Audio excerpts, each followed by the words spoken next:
Hey, what's up guys, AARava here, and welcome back to another episode of my F1 22 My Team Career Mode. This is episode number 90 today for the Monaco Grand Prix in Season 6. If you guys did miss the previous episode of the Miami GP, then be sure to go check that one out before you see this one, because spoiler alert, it was a pretty dramatic one stateside, as it was Mercedes Civil War. I still can't believe Leclerc took Russell wide towards the wall, took them both from a 1-2 out the running, gifting Bottas the lead, Vettel in second, and it was looking great for us. We had good pace in third place, and then Ferrari luck struck us so damn hard with an engine failure just as things were coming good. Of course, it wasn't all doom and gloom for our team at Scuderia Ferrari, but for me, it ended in misery as we had to retire very early on from that race on lap 5, and we were left to walk back to the back of the garage thinking, where did it all go wrong? But hopefully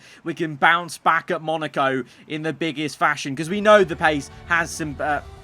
because we know the car has some pace in there, but now we have a bit of work to do. I mean, everyone does, because Fernando Alonso, Mr. Consistent, he's been on the podium all 3 races, 2 second places and 1 third place at Miami, and it means he leads the Drivers' Championship in the Aston Martin. How much, I'm sure, would Fernando Alonso fans want that to be true IRL in the upcoming 2023 season? But very weird, actually, how in this career mode series, you know, a similar move has happened here. Alonso's moved to Aston Martin from Andretti in our series, and it's coming good for him here at the green team. So yeah, myself and all of us have some chasing to do to try and chase down the most consistent man so far this season. But you can't help an engine failure. As I've said, you know, those things are kind of decided before you even get into the race weekend, and the F1 gods had us pinned down for a failure at Miami. But we can bounce back here at Miami as long as we qualify well. Obviously Saturday, the most important qualifying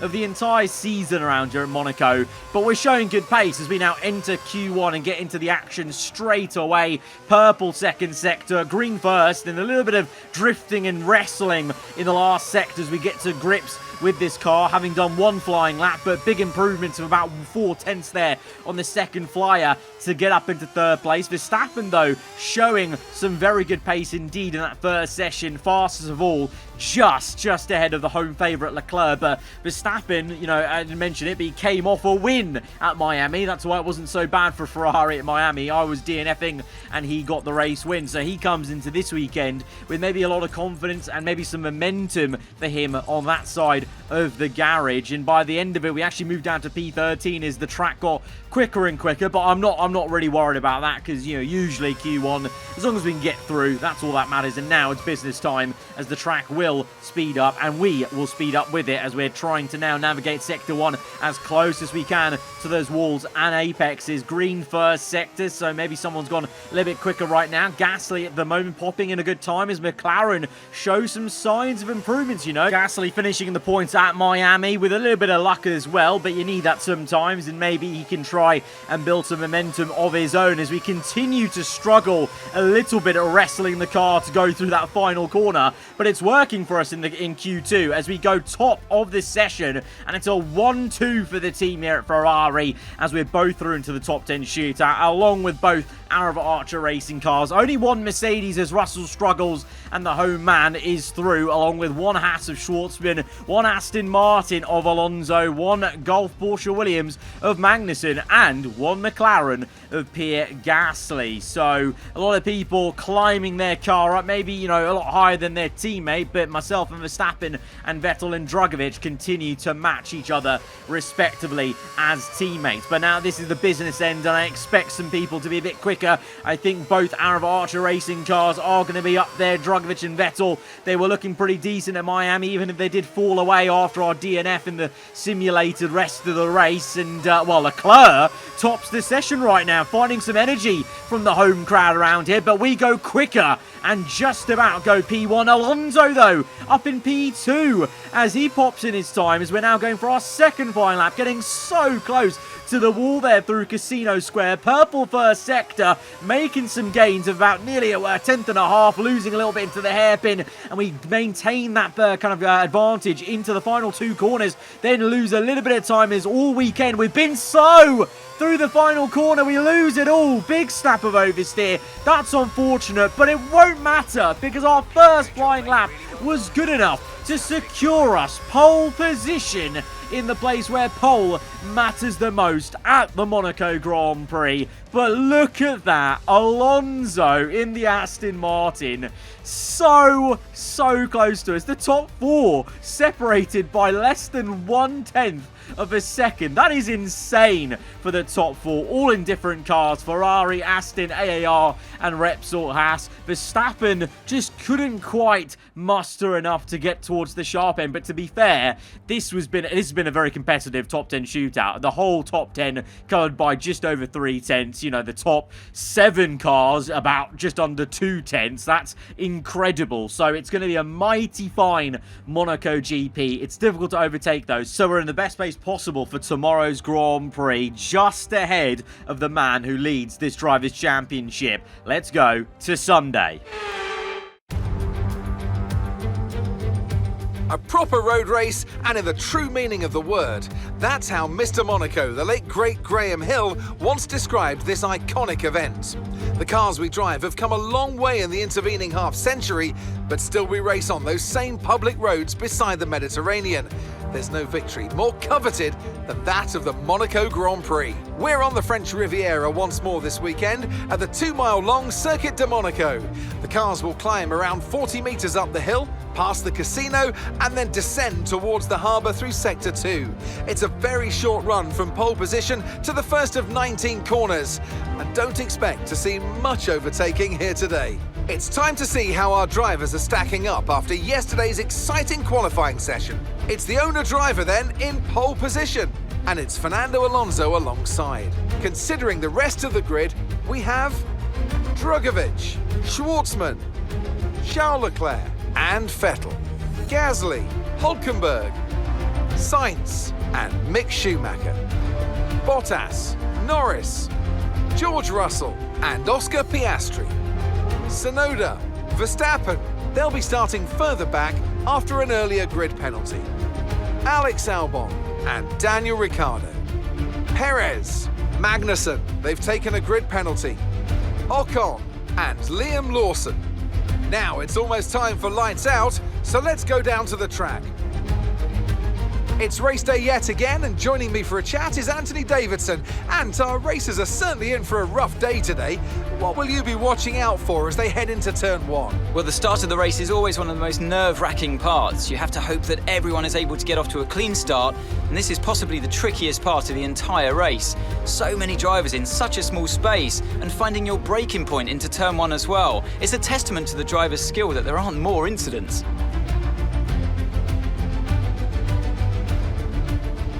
So we're in the best seat in the house for the start of this Monaco GP, pole position.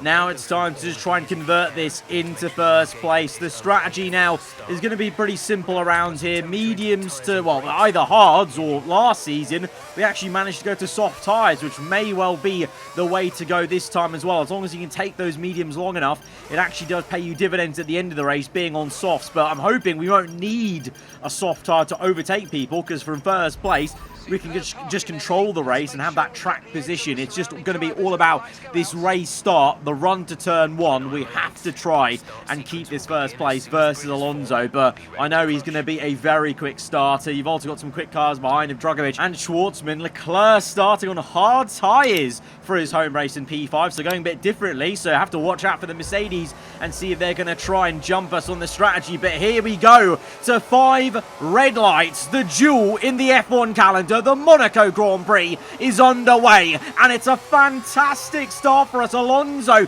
tries his best to go round the outside of turn 1, but we're going to have just enough legs up the hill to to maintain first place ahead of the Spaniard. Dragovic stays in third place ahead of Schwartzman, but Leclerc has lost out to P5. Gasly and the McLaren up into the top 5, and Leclerc maybe regretting the hard tyre choice off the bat, but, you know, later in the race that may come back to pay out if he's on mediums or even softs at the end of this race. It all gets very close and slow at the hairpin with the concertina effect, but for us, we're just focusing on staying ahead of Alonso. DRS not activated till lap 3, so right now we're safe from maybe an attack, but Alonso is pretty darn quick through that tunnel. The Aston Martin, some good acceleration off that corner, so he's close up behind, only 3/10 behind us as we now watch on, and Verstappen all the way down in P17 with Russell as well. So, you know, both of those guys, big names in the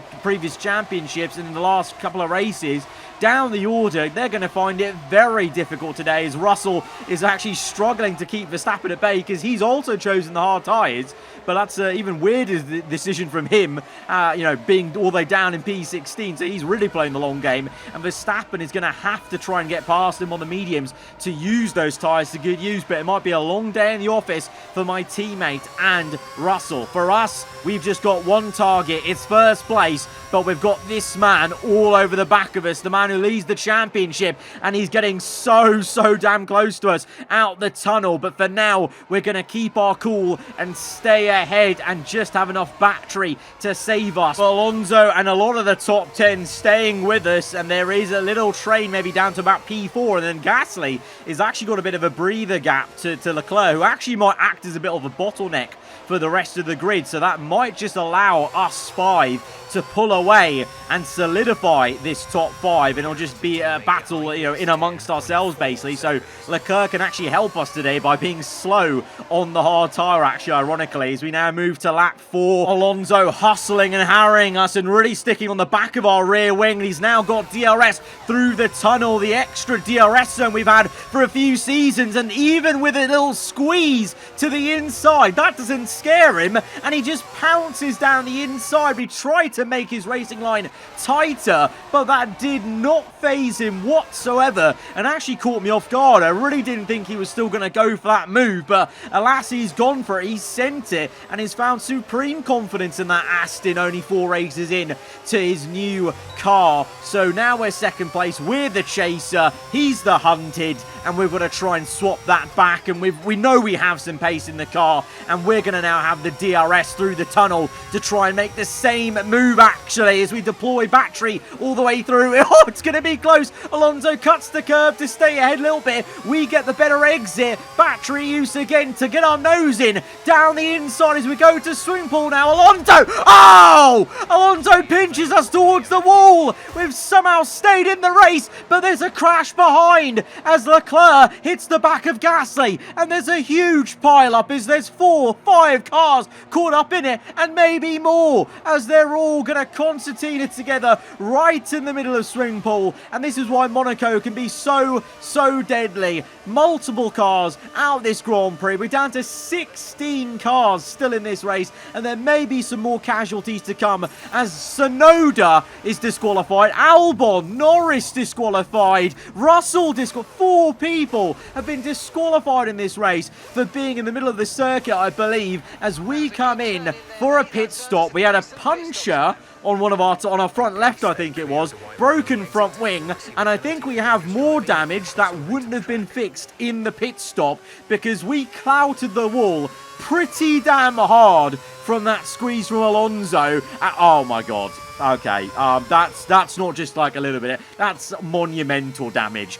Orange on the floor and barge boards, yellow damage on the side pods, and I think even a little bit of damage to our diffuser as well. And this is a replay then of Leclerc's onboard to all of this. So this is what happened with the kind of pile-up. So Leclerc actually hits Gasly, and that causes the pile-up. I was actually just going slow, you know, having clouted the wall, but it was Gasly slowing down to not hit me. Ironically, that, you know, he caused the incident then between everyone. So actually, if he had hit me, maybe there wouldn't have been a pile-up actually. But enough of the pile-up for a second. Let's actually now dissect that incident. Alonso leading the way. This was the build-up, that dive bomb on the inside. Side by side, Alonso does technically cut the curb to keep the lead, but we just stick with it. We've got the battery, we're down the inside. You can clearly see us in those big mirrors of his, and then he just kind of tries to take the corner like normal, as if we're not even remotely alongside him.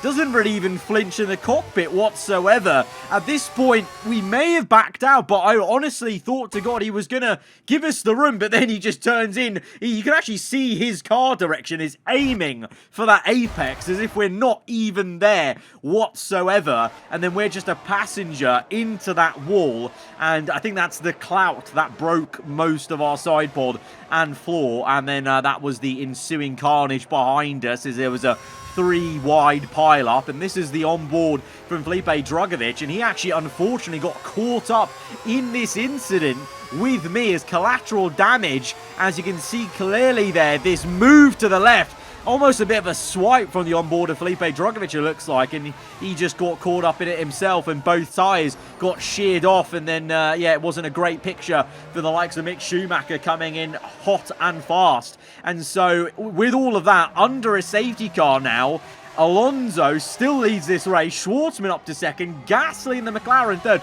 We've actually managed to come out, though, in fourth place. Because of that pile-up, we've somehow come out not too many positions back from Alonso. But remember, we've now got all that damage to contend with for the rest of this Grand Prix. Hülkenberg, you know, Vettel, Magnussen, Ricciardo, Ocon, Lawson, the top 10, all of them on the same mediums or hards that they started this race on. A couple of people have made pit stops because of the damage from the pile-up, so a couple of people could benefit from this safety car because they've already made their one and only pit stop of this race, including myself, so we'll get track position once Alonso, Schwartzman and Gasly come in. So if we can somehow stay in fourth place, we could actually take the lead of this race, funny enough, by the time they make their pit stop around, I don't know, lap 14, I would say. So let's just stick with the course, never say never in Formula 1, and carry on, and we could pull off some sort of miracle right now around Monaco. We're still in this race, and we've still got some stuff to give, but clearly the car is a little bit severely damaged, and the pace isn't going to be right there, as we're just quite not unable to stick with Gasly right now. The hard tyres will need a little bit of time to rubber in, though, and really activate, so let's just give it a bit of time. But at the moment in this first lap, as we've gone green, there is a wash of understeer and also instability every mid-corner, and by lap 10, Hülkenberg is all over the back of us, and it's almost like the start of the race all over again. An Aston Martin hustling and harrying us on our rear end, but you can clearly see now, 2 laps later, we've dropped 5.8 seconds to Gasly, so our pace is woeful, and we just about catch the car, as we have a lot of oversteer on the rear end. There is no rear end because our diffuser's slightly broken, the floor's broken, so all the bits of the car that generate that rear downforce are pretty severely gone,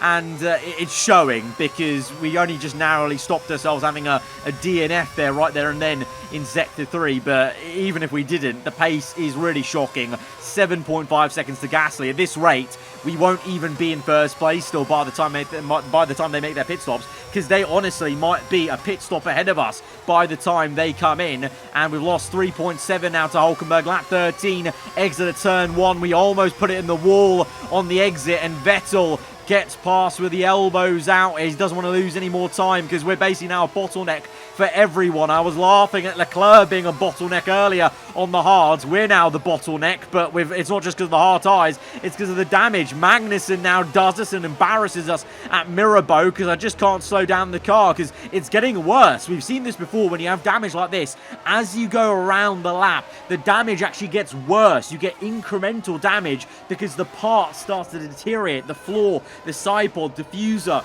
all are getting worse and worse as we go through the laps. And so all of a sudden we're down to P8. Ricciardo got us there before we got through to the tunnel, and now Ocon in the first Renault is all over the back of us, and he actually goes down the inside of us. We're going to leave him the room, and this is how you leave room for someone on the inside. You see that on board? That is what I had hoped Alonso was going to do for us on the inside, but instead he chose to turn in on us. And instead now, because we've got no sort of pace on any of these exit corners, we lose not only the position to Ocon, to Lawson, to Verstappen, and all of a sudden we're down to P11. We're out the points. We're going to the end of the race. These guys are making pit stops, but will it really matter? Because we've lost 4.2 seconds to Verstappen now to lap 15. Perez is the only man left in this race yet to overtake us. And into Mirabeau, double lock up, and he's going to get us. And we actually have to take avoiding action to not put it in the wall. And at that point I thought, let's wave the white flag, let's save the engine components and the wear and just call it a day, because we weren't ever going to recover from this, unfortunately. Not a miracle worker this time. Alonso leads from Schwartzman, Gasly third, Hulkenberg fourth, and Hulkenberg backwards may have an advantage having made that free pit stop under the safety car, so it'll be interesting to see what the podium shakes out to by the end of this race. But this is the end of our race. It's the one that everyone wants to win, and they've only gone and done it. What a fantastic result here at Monaco. Well, Anthony Davidson, a resounding victory today, but what set them apart from the rest? Staying out of trouble was probably the most important factor here. In a race where half the field weren't classified at the checkered flag, you were able to guarantee a good result by basically keeping the car running. With their pace and a decent strategy as well, I don't think the race was ever really in doubt. It's time to present the top drivers with their trophies for today's Grand Prix. And there are a lot of people in the paddock very happy with this result. It's Aston Martin on the top step. And Hulkenberg did have an advantage with that free pit stop, because what a day for Aston Martin. Fernando Alonso wins his first Grand Prix in a long time, and his first for Aston Martin in this season. And it's a 1-2 for the team, because Hulkenberg jumped Gasly and Schwartzman in the pit stops, because those two still had to make a pit stop. Hulkenberg just went to the end, I assume, on the set of hard tyres he was on. So good work from the German, and he makes it a 1-2 for the green team. Insane stuff from Aston Martin, and that will really now get them into the constructors fight. Before that, it was just Alonso in the Drivers' Championship. Aston Martin still had some work to do because Hulkenberg hadn't really scored too many points, but now that will really catapult them up into the order, just like it did with AAR Racing, of course, remember, with their 1-3 at the Bahrain Grand Prix. But Alonso, he's going to have a massive advantage in the Drivers' Championship now after that win. Gasly also, got to mention him in the McLaren, getting a podium. McLaren's first podium in a couple of races, you know, since maybe the beginning of season 5 or the end of season 4. So big recovery a little bit for McLaren, and good job for them. But look at that, Alonso now 39 points ahead of myself and Felipe Drugovich, as we're level on points, 37 apiece. He's got 76. So at the moment in this season, it's all coming up. Fernando Alonso and Aston Martin.